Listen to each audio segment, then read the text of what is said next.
If this is the first time that you're listening to one of these lives, I'm going to be going live every day in August, and I share loads of content about personal branding, about speaking, about doing what you love and creating an income from it. And today is maybe the big talk Monday motivation you might need. And this is not from a place of hustle harder, work harder, do all of the things. This is about you reconnecting with yourself and what it is that you want. And this is really, really crucial. So I feel that at this age and stage of life, I am maneuvering between two forces that are pulling me in different directions. The first is to be present in my personal life, in my business life, in my everyday life, with my children, with my partner, with myself, and really be in the moment. So, as you may have noticed, I'm a little bit behind on these lives, but I will catch up over the coming days. Could I have squeezed them more in over the weekend? Yes, maybe, but we weren't at home, and it was my daughter's birthday yesterday. She turned 4, so it was really important to be there with her, completely present. I also got to see my nana, so we had 4 generations of our family in the same room. Again, that's really key for me to be in that moment. You know, she's not far off a 3-digit number. So again, it's really important to do that. But you know this already. You know where you need to show up. You know what wants to make you feel good. But today I want to help you to connect with that bigger dream, that other version of yourself that may feel a long way away, or it may feel like it's hovering very closely to you, but you're not quite sure how to get it, how to connect with it, and you feel like you're in a bit of a tussle with it. You don't feel like it's easy and flowy and all of the rest of it. So I've got some notes for you today. So over the last 3 or 4 days, I spent some time very close to, although not exactly, where I grew up as a little child. And I'm not going to go into other people's perspective and side of the story. I can only tell my own. But maybe you will resonate. When I was 4 years old, I distinctly remember, which again is so bizarre because sometimes I can't remember what I did last week. I remember being 4 years old, and I remember being at home and watching the Blue Peter pantomime. And I actually did a test with this, and I found a YouTube clip. Like, I typed in the year and just had to see if I could find that original footage and make sure I hadn't made the whole thing up. But no, it was true because I remember it so vividly. And I remember being in the living room and going through to the kitchen where I knew my mum was. And I had that feeling of possibility. A sense of, I need some answers. I felt like something, you know, when, if you've ever had acupuncture, sometimes I feel like my body's waking up, literally like that, like, okay, this feels really great. I had that sense with this situation. So I ran through to the kitchen and I said to my mum, like, I've just seen this thing. They're all singing and dancing, and one of them was doing this, this, and this. How do I do that? And my mum was probably washing up or doing something else. And she looked at me like she was not ready for that kind of energy that I came in. And she explained to me that you go to stage school and you might go and train because that's what you did right then. And I said, well, when can I go? And she said, well, some people go when they're 16. I was like, oh, okay, great. I'm trying to work out, okay, where am I now? I'm 4 or 5. Okay, so 16 is there. Bear in mind, I don't think I'd actually started school by this point, or only just. And in my head, I was thinking, right, okay, I've got some facts and figures now. But then my mum said very quickly, because she obviously saw oh, right, okay. But most people go when they're 18. So in my head, I had this image of doing that when I was 18. And this was really bizarre because I hadn't been in the school system really very much. It may only have been a couple of months. So I didn't really know what options were out there. I didn't know if this was the right thing or not. But it was something that I felt in me that this was meant to be my path. It's like something woke it up. And so I held on to that. And the answer that you might want to know is that that did come true at 18. I did move to London. I did go to stage school. And that happened through many different factors. But what I want to focus on today was the fact that when I told people, and because I was so excited about this vision, I would share it. And adults ask you all the time as a kid, what do you want to do when you grow up? And so I would find myself saying, well, I want to go to drama school. I want to go to drama school when I was 18.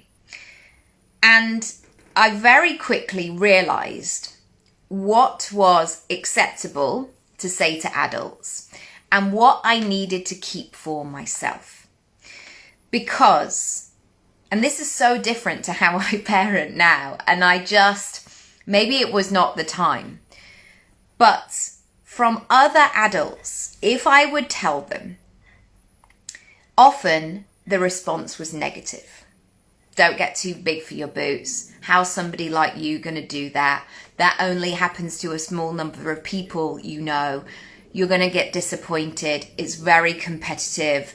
Oh, remember me when your name's in lights, but they probably won't be because it only ever happens to very small people. And after a while, I decided to stop talking about it. So when people asked me what I wanted to do when I was older, I kept it really vague. I was like, oh, I don't know, like something creative. And that became my story. And it was almost like something just turned on in me, and as a kid thinking, right, this is not going to help me. Me opening up a conversation consistently about what I want to do and having random people, that some of which I know well, some of which I don't, giving me this feedback is not going to help me get from where I am to where I want to get to. And this is so bizarre because and I didn't become a coach until just before I was 30, I knew all of these things. I was paying attention to it. And so if you've got a child or you know a child who is saying something to you, believe them, because, and I often say this to clients, many of the goals and dreams that I have right now are still exactly the same as when I was very little. Anyway, I digress. A second thing I want to say about hopes and big dreams is that I believe that if you have something that you have such a desire to do, and this could be a career, this could be a place you want to visit, this might be an experience you want to have, this may be a particular kind of home or lifestyle, listen to it, because I believe that they are dropped in, that they are part of us, that the big dreams are not on the outside of us, they're actually growing inside of us. And this is a really bizarre thing, because sometimes we feel like we have to keep striving, like, oh, well, it's over there and I've got to reach it and I've got to strive.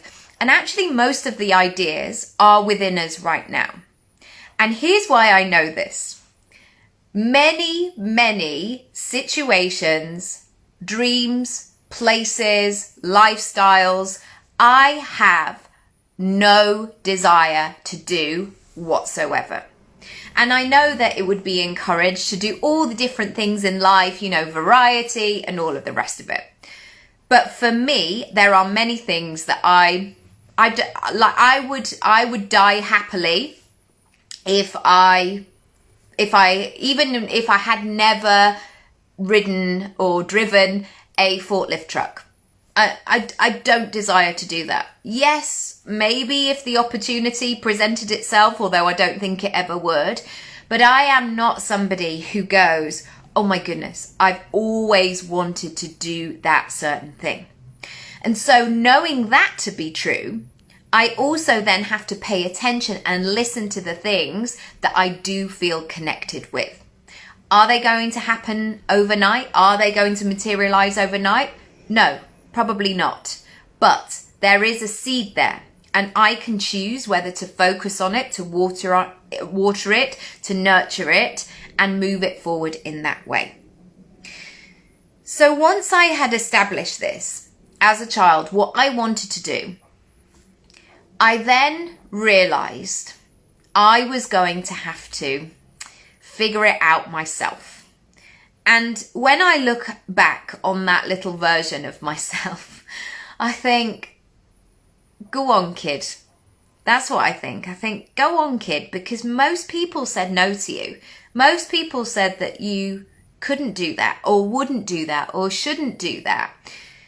And I see this with my clients so often, this sense that they're bringing to the table all of this baggage of reasons why they shouldn't. And so this is an exercise that I do with my clients, but I've also practiced it for many, many years, like 35 years, I would say. And that is, if I am not receiving the evidence that it is possible right in front of my eyes, I have to look elsewhere. I have to do some additional work and seek it out. Because most things that we want to do have been done before by someone in some form, in some situation. And so knowing that from the beginning with this Blue Peter pantomime, already I knew it was possible. Because I'd seen it. I'd seen it with my own eyes. People who were actors being on the telly doing that situation. And as things progressed, as I got older, I became a collector. I became a collector of evidence, of looking outside of my current situation for pieces of the puzzle that were going to come together to help me build the vision. So that looked like, right, I'm going to read books. I'm going to ask my mum and dad if I can watch Parkinson, even though it was on late. And sometimes they'd be like, you can't watch it tonight, but we will tape it for you and you can watch it the next day. Because I wanted to hear about how film actors kind of came together and what they said. I also had to look for evidence in other ways, people who had done things before.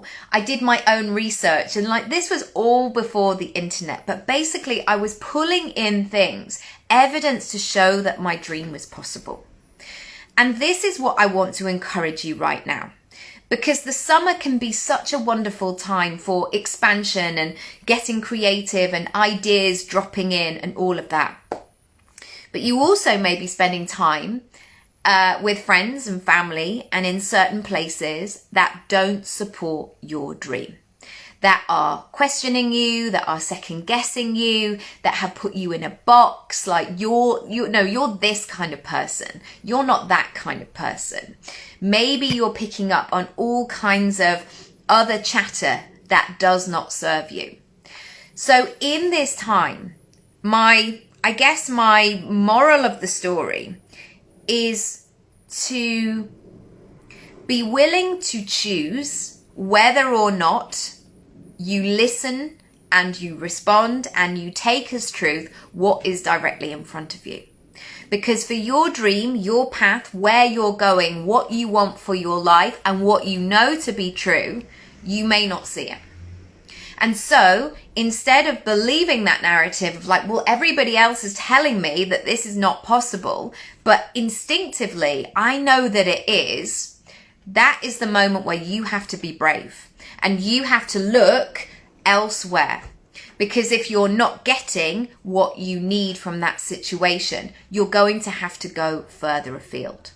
Now, those people as a child who were telling me all of these things, It's not their fault. They didn't know any better. But also what happens is when you create that evidence for yourself, when you start to bring things together, you then get to a stage where you build that armor almost, that whatever they say, it doesn't really matter because you know something different. And so, not that I was, but had I been in a situation over the weekend where I'd had a conversation where people would have said, well, you know, I have 20 years, 23 years being in London, but 20 years as a professional. I have 20 years of evidence to show me that it is possible. And this is absolutely key about building that weighing scale of making sure that you show and that you have enough evidence that is pulling you in the direction of where you want to go. Because sometimes when it comes to going for your dreams, it's about figuring out which of the voices that you are going to listen to. And one of the phrases that has helped me so much along the way, and someone who has had so much rejection, and I don't say that as a victim, but a lot of rejection in my creative career. There have been many, many jobs that I have not got. One of the brilliant phrases that I come back to again and again is, whether it's a yes or a no, I'm doing it anyway. Whether it's a yes or a no, I'm doing it anyway. I'm moving forward. Now, if somebody said, you're absolutely terrible at this thing, you should never ever do this again, I might spend a couple of minutes giving that some thought, but I would also expand that situation into, why are they saying that? Why are they saying that? So you might have a goal, for example, to run a marathon.